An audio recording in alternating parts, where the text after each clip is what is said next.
I have finished the heel flap and the heel turn of my sock, and now I want to show you how I pick up my gusset stitches using a crochet hook.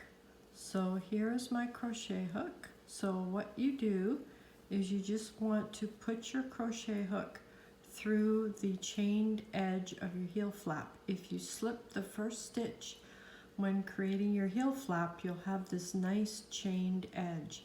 So just put your crochet hook in the chain stitch on the edge, and then I just pull that yarn through with my crochet hook, and then I just place it on the needle like that.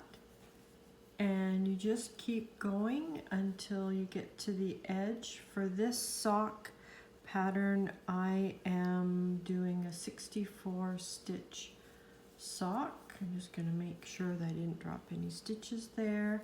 And this is a helix sock that I'm doing.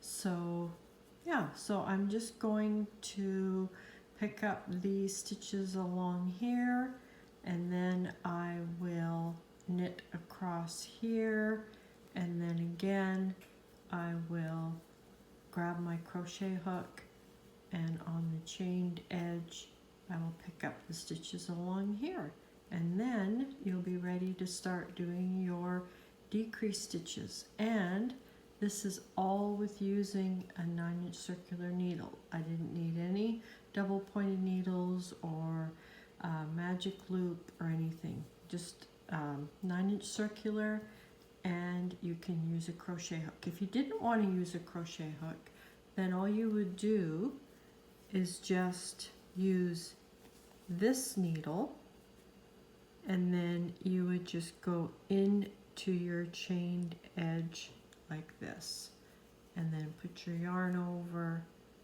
and pop that through like that. So there you go. I hope you'll give this a try.